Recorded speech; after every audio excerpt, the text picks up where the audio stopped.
रोजगार की बात, महंगाई पे मार की बात जो जनता पे पड़ रही है, सारी आवाज हमने पार्लियामेंट में उठाने का काम किया। और आज ये हालत है कि कल तक कोई जो जय भीम नहीं बोलता था, अब मैं पार्लियामेंट में जाता हूं तो ऐसा लगता है सारे जय भीम वाले हो गए, इधर वाले भी और इधर वाले भी। एक दिन तो मैं गया, अभी एक विवाद हुआ तो मैं गया तो वहां के कर्मचारी आए मेरे पास, मैं अंदर बैठा कुछ लिख रहा था, बोले आज तो आपकी पार्टी के बहुत सारे सांसद आए हैं। तो मैंने कहा कि यार अभी तो चुनाव भी नहीं हुआ, सांसद कहां से बन गए बहुत सारे? तो बोले बहुत सारे लोग नीला पटका पहन के घूम रहे हैं। बाबा साहब अम्बेडकर संविधान में हमें वोट का अधिकार देके गए हैं और इस वोट की शक्ति के आधार पे राजा महाराजा बड़े नेता जो जिन्होंने हमारी बस्तियां नहीं देखी, जिन्होंने हमारी परेशानियां नहीं देखी, हमारे घर नहीं देखे, हमारी तकलीफें नहीं देखी, हमारा भूखा पेट नहीं देखा, हमें गटर में उतरते नहीं देखा, हमें मार खाते नहीं देखा, हमें गटर में मरते नहीं देखा, 7,000, 12,000, 11,000 पे अपने बच्चों को पालते नहीं देखा, जिन्होंने हमें हमारी रोटियों को नहीं देखा, जिन्होंने हमारे खाली बर्तनों को नहीं देखा, जिन्हें आज भी हमसे गैर बराबरी का एहसास होता है, वो भी हमारे बीच में आते हैं, हमारी माओ के पैर छूते हैं, हमारी बहनों का हाथ पकड़ के कहते हैं कि आप मेरी बहन हो, हमारे घरों में आते हैं, हमारे बीच में बैठ के खाना खाते हैं, हमारे गिलास में पानी पीते हैं, कभी कभी गिलास अपना ले आते हैं लेकिन पानी पीते हैं, बर्तन अपने लिए आते हैं, खाना अपना ले आते हैं, हमारे बीच में बैठ के खाते हैं। ये साबित करने की कोशिश करते हैं कि हम आपके हितैषी हैं।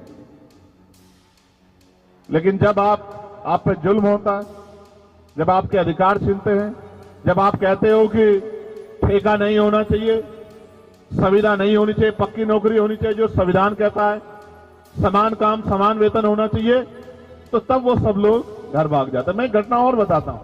कोरोना काल में मुख्यमंत्री जी ने घोषणा की कि हर कोरोना वॉरियर को 1 करोड़ रुपए मिलेगा। क्यों भाई, यही थी ना घोषणा?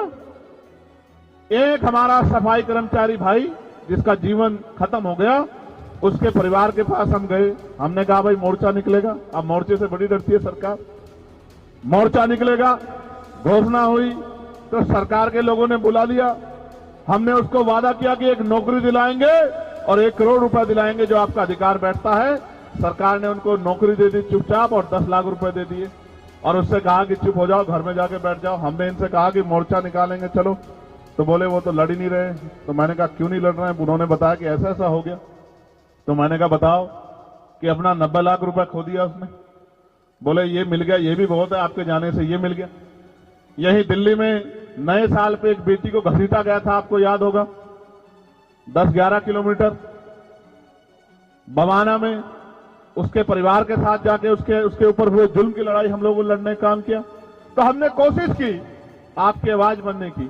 अब आप कोशिश करो हमें ताकत देने की। अगर आपने ये कोशिश कर ली, भाई सेंसर वहां खड़े हैं, मैं जिम्मेदारी से कह रहा हूं, अगर आपने ये कोशिश कर ली और अगर आपने एक मौका बड़े पैमाने पे नहीं छोटे पैमाने पे भी आजाद समाज पार्टी को दे दिया, भीम आर्मी को दे दिया, तो आप याद रखना, जब मैं अपने यहाँ चुनाव लड़ रहा था मुझसे कहते थे क्या करेगा अकेला चंद्रशेखर?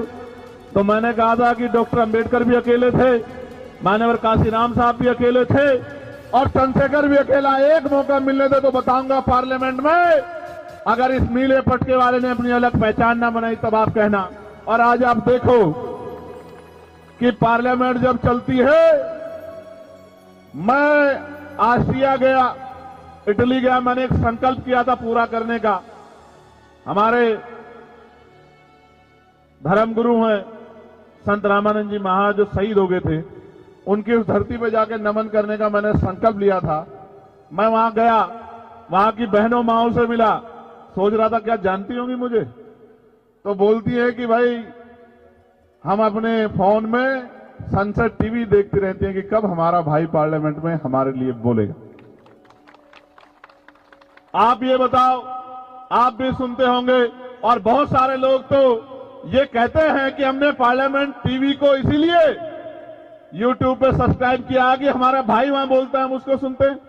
आप ये देखो, भोजन माता, आशा, आंगनबाड़ी, सफाई कर्मचारी, ठेके पे कर्मचारी, सरकारी कर्मचारी, दिल्ली सिविल डिफेंस वाले, कोई ऐसा, पुलिस के लोग, दिल्ली पुलिस हो चाहे देश की पुलिस, उनके मॉडर्नाइजेशन की बात, होमगार्ड की, ग्राम के चौकीदार की, सब लोगों की बात, नौजवानों की बात, रोजगार की बात, महंगाई पे मार की बात, जो जनता पे पड़ रही है, सारी आवाज हमने पार्लियामेंट में उठाने का काम किया।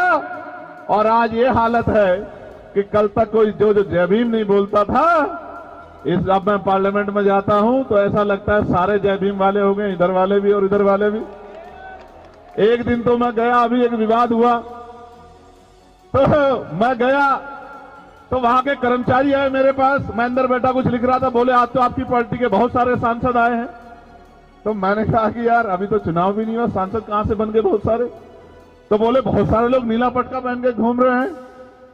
तो मैंने कहा नीला पटका पहन के तो बहुत लोग आएंगे, जय भीम का नारा भी बहुत लोग लगाएंगे, लेकिन जब आपको जरूरत होगी और आपकी तरफ आंख उठेगी और आपके अधिकारों पे हमला होगा तो सिर्फ भीम आर्मी और आजाद समाज पार्टी आएगा। वही असली नीले वाला है, वही असली नीले को आगे बढ़ाने वाला है। तो मैं बस आपसे कहना चाहता हूं, अब तक आपने सबको मौका दिया, सबका हाथ पकड़ा, सबको आगे बढ़ाया, सबकी आवाज आप बने, सब पे भरोसा किया। एक मौका आपको हमारे इन काम करने वाले साथियों को भी देना चाहिए।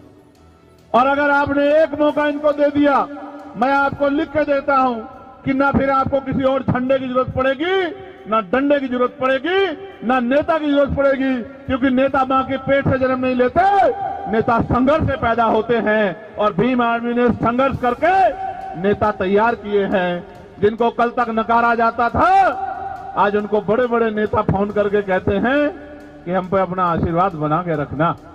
मैं बस आपसे कहना चाहता हूं, अच्छी बात यह है कि मेरे लोकसभा क्षेत्र के भी बहुत सारे लोग जो नगीना छोड़ के आ गए, वो भी मुझे रास्ते में मिले, वो भी यहां रहते हैं।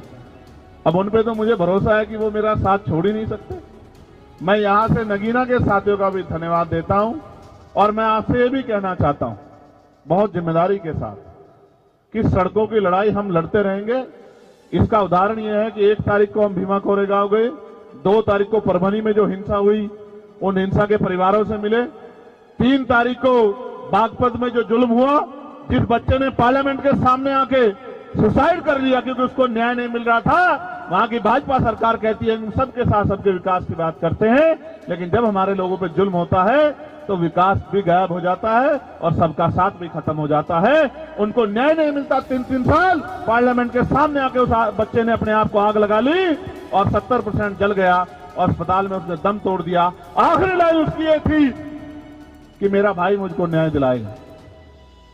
तकलीफ होती है, दर्द होता है कि उतनी शक्ति नहीं है, लेकिन मैं आपसे कह रहा हूं, अभी मैं परभनी गया, वहां सोमनाथ सूर्यवंशी की पीट पीट के पुलिस ने हत्या कर दी और उसके गम में हमारे एक नेता, वो गाड़े साहब उस दुनिया में नहीं रहे, महिलाओं को पीटा, नौजवानों को पीटा, बहनों को पीटा, घर में घुस के बच्चियों को पीटा सरकार के इशारे पे।